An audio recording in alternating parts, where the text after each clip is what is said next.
Vector representation of Coulomb's law. मान के चलो 3D में एक्स वाई जेड एक्सेज है, मूल बिंदु O के सापेक्ष Q1 का स्थिति सदिश R1 तथा आवेश Q2 का स्थिति सदिश R2 है। Position vector of A OA R1 है, position vector of B R2 है। त्रिभुज OAB में सदिश योग के त्रिभुज नियम से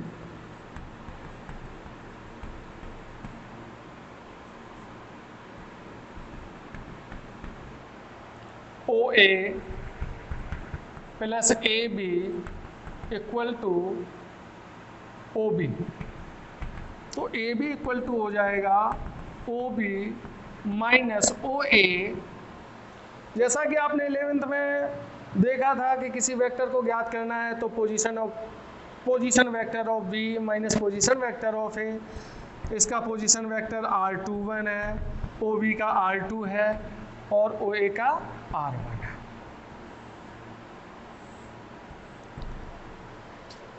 आवेश Q2 पर आवेश Q1 के कारण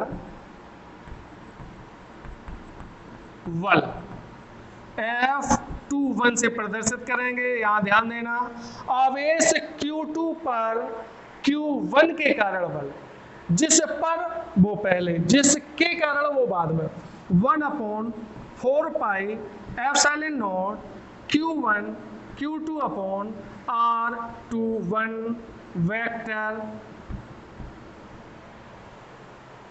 के मॉडुलस का स्क्वायर इंटू R21 का कैप।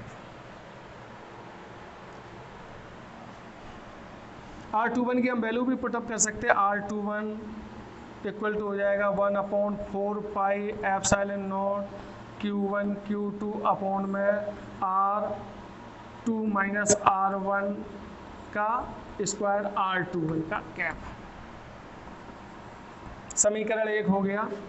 अब हम ज्ञात करेंगे आवेश Q1 पर Q2 के कारण बल F12 1/4 pi epsilon nought Q1 Q2 upon में R12 के मापांक का स्क्वायर R12 का क्या। बच्चों जिसमें भी कभी भी आपको भौतिक राशि को सदिश रूप में व्यक्त करना है तो भौतिक राशि का परिमाण इंटू इकाई सदिश। चूंकि R21 आपका क्या था आप देख लो, R2 minus R1, similarly R12 क्या हो जाएगा, R1 minus R2। F12 1/4 pi epsilon nought Q1 Q2 upon R1 minus R2 का होल ऑफ स्क्वायर R12 का कैप।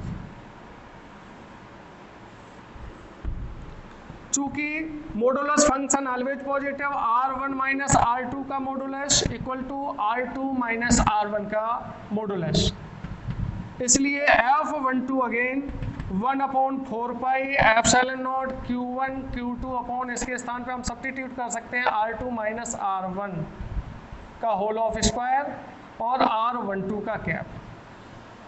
R21 की डायरेक्शन ये है A से B के, और R12 की डायरेक्शन होगी B to A। तो unit vector R12 equal to हो जाएगा, अपोजिट डायरेक्शन है इन दोनों की, और चूंकि दोनों यूनिट वेक्टर है R21, दोनों यूनिट वेक्टर है, दोनों के मैग्नीट्यूड इक्वल है, केवल डायरेक्शन अपोजिट है। R21 की डायरेक्शन है A to B और R12 की डायरेक्शन है B to A। तो इसके स्थान पे इसको सब्स्टिट्यूट कर देंगे तो F12 इक्वल हो जाएगा 1/4 pi epsilon nought Q1 Q2 upon R2 minus R1 का होल स्क्वायर, इसके स्थान पर R21 का कैप। 1 2 इक्वल टू हो जाएगा, ये माइनस आगे आ जाएगा 1/4 pi epsilon nought Q1 Q2 upon में R2 माइनस R1 का होल ऑफ स्क्वायर R21 का क्या। ये वैल्यू आपकी इक्वेशन फर्स्ट से, फ्रॉम इक्वेशन फर्स्ट और 1 2 इक्वल हो गया है माइनस F21।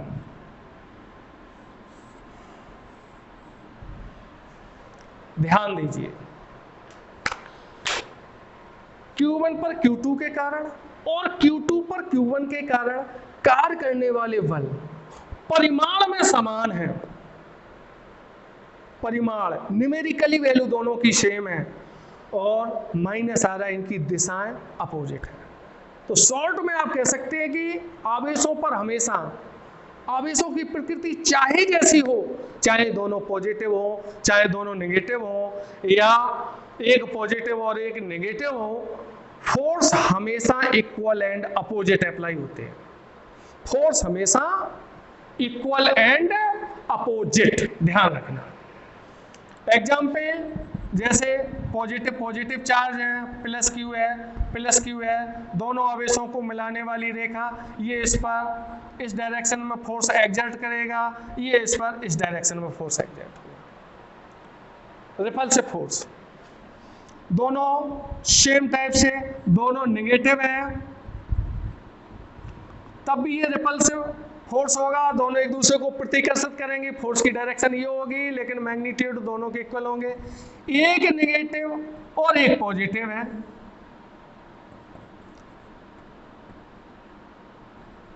तो दोनों अट्रैक्टिव फोर्स होगा, एक की डायरेक्शन इधर होगी और एक की डायरेक्शन ऐसे होगी।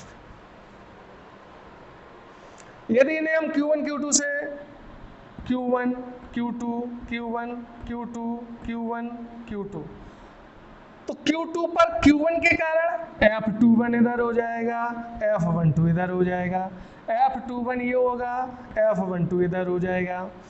Q1 आपका ये है Q1 और ये Q2 चार्ज है, तो F21 F12। तीनों एग्जाम्पल, तीनों केसों में आप देख सकते हैं अपोजिट वाई नेचर सेम है, दोनों बोथ पॉजिटिव हैं अथवा दोनों नेगेटिव हैं अथवा एक पॉजिटिव और एक नेगेटिव है। ये पॉजिटिव मान लें इसको और इसको नेगेटिव मान लें, तो फोर्स हमेशा मैग्नीट्यूड में इक्वल होंगे और डायरेक्शन में अपोजिट होंगे, नेचर चाहे जैसा हो। एग्जाम्पल के तौर पर जैसे छोटा सा एग्जाम्पल है कि Q आवेश पर 10 न्यूटन का बल आरोपित करता है, तो 4Q भी Q पर 10 न्यूटन का ही फोर्स आरोपित करेगा। यहाँ पर न्यूटन के तीसरा नियम अप्लाई हो रहा है, जो 11th में आपने गति के संदर्भ में न्यूटन का प्रथम नियम, द्वितीय नियम और तृतीय नियम का अध्ययन किया, उसमें थर्ड नियम यहाँ अप्लाई हो रहा है, थर्ड लॉ ऑफ मोशन। अब बच्चों मैं आपको कूलाम के नियम पर आधारित कुछ एग्जाम्पल्स, महत्वपूर्ण एग्जाम्पल्स देता हूं और जैसे जैसे क्लास आगे कंटिन्यू रहेगी, छोटे से छोटे एग्जाम्पल से लेकर के बड़े से बड़े और कंपटीशन में आए हुए गत वर्षों के सवाल सभी आपको ऑनलाइन क्लासेस के माध्यम से प्रोवाइड कराए जाएंगे। वैद्युत बल की गुरुत्वाकर्षण बल से कंपेयर, जैसे कूलाम के अनुसार वैद्युत बल आपका आकर्षण भी हो सकता है और प्रतिकर्षणात्मक भी हो सकता है, जबकि गुरुत्वाकर्षण बल केवल आकर्षण बल होता है। यहाँ से एक निष्कर्ष भी निकल सकता है कि वैद्युत आवेश दो प्रकार के हो सकते हैं, पॉजिटिव नेगेटिव, जबकि द्रव्यमान केवल एक प्रकार का ही होता है। दूसरा है गुरुत्वाकर्षण बल माध्यम की प्रकृति पर निर्भर नहीं करता है, जबकि वैद्युत बल माध्यम की प्रकृति पर निर्भर करता है। तीसरा है गुरुत्वाकर्षण बल की तुलना में वैद्युत बल बहुत ही तीव्र होता है, बहुत स्ट्रांग होता है, बहुत प्रबल होता है।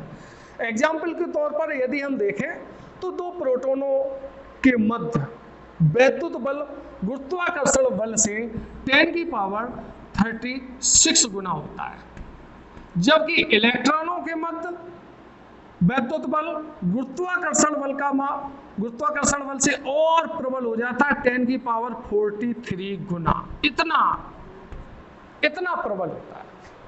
कूलाम के नियम पर आधारित कुछ एग्जाम्पल्स, जैसे पहला एग्जाम्पल है,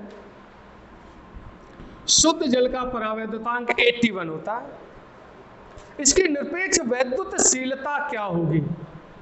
निरपेक्ष वैद्युतशीलता अर्थात माध्यम की विद्युतशीलता एप्सिलॉन आर आपको जल का दे रखा है 81।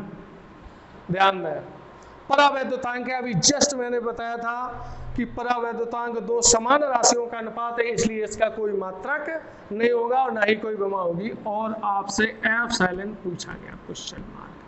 हम जानते हैं कि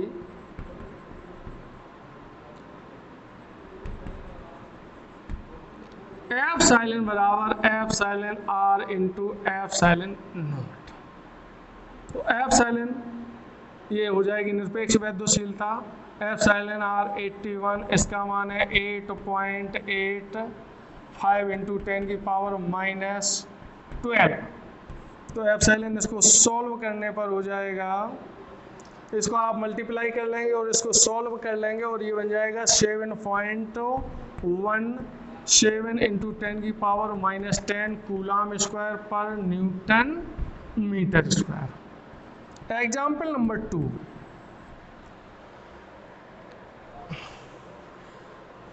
दो प्रोटोनों के मध्य लगने वाले वैद्युत बल का परिमाण और उसकी प्रकृति ज्ञात करना है, जबकि उनके बीच की दूरी 4 इंटू 10 की पावर -15 मीटर।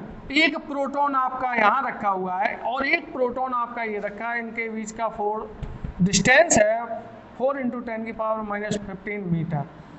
फोर्स आपको बताना है, चूंकि Q1 प्रोटॉन पर आवेश इलेक्ट्रॉन के आवेश के बराबर होता है लेकिन पॉजिटिव होता है, कूलाम।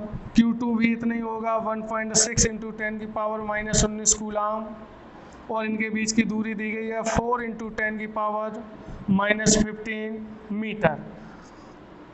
कूलाम के अनुसार अकॉर्डिंग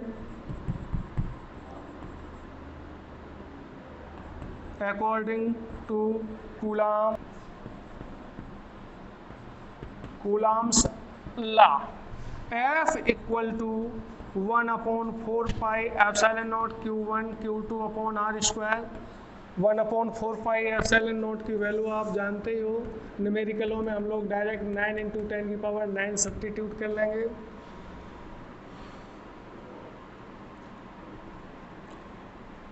तो F बराबर 9 इंटू 10 की power 9 Q1 Q2 upon R square. तो F इक्वल टू 9 इंटू 10 की पावर 9, Q1 का मान 1.6 इंटू 10 की पावर -19, अगेन 1.6 इंटू 10 की पावर -19 अपॉन में R, 4 इंटू 10 की पावर -15 का होल ऑफ स्क्वायर। सॉल्व हो जाएगा आसानी से। सॉल्व करने के पश्चात आप लोग इसको 10 की पावर -19 इसका हो जाएगा 16 इंटू 10 की पावर -30। पावर को आप सभी को सॉल्व कर लो, 16 से ये कैंसिल हो जाएगा, 144 हो जाएंगे, इसका इसमें मल्टीप्लाई हो जाएगा। F बराबर 9 इंटू 16 अपॉन में 16 इंटू 10 की पावर -38 प्लस के ये 9 प्लस के ये 30, एक दो अंक दशमलव को हमने हटा दिया तो माइनस के ये 2 हो जाएंगे, इससे ये कट जाएगा, इसका 144 इंटू 10 की पावर हो जाएगा आपका, इसको सॉल्व कर लेना आप जो भी आए, 40 हो गए, 39 हो गए, -1 ही बची। F बराबर हो जाएगा 14.4 न्यूटन।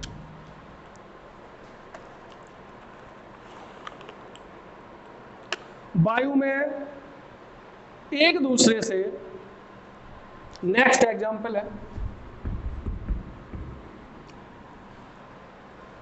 दो चालक गोले जिन पर आवेश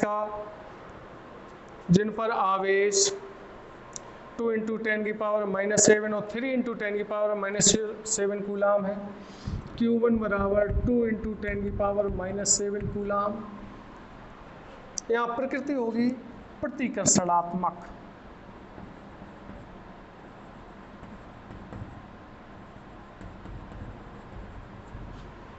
Q2 है आपका 3 × 10⁻⁻7 कूलाम और इनके बीच की डिस्टेंस भी आपको दे रखी है, जबकि 30 सेंटीमीटर की दूरी पर रखे हैं। 30 सेंटीमीटर है, इसको एमकेएस में कन्वर्ट कर लेंगे 30 × 10⁻⁻2 मीटर। कूलाम नियम का अप्लाई करेंगे जैसा कि अभी एग्जाम्पल 2 दिया है। According to Coulomb's law, F = 9 × 10⁻⁹, numerical में इसी का उपयोग करेंगे, Q1 Q2/r²। तो F = इसमें आप Q1 Q2 और R की वैल्यू पुटअप करके इसको कैलकुलेट कर लेंगे।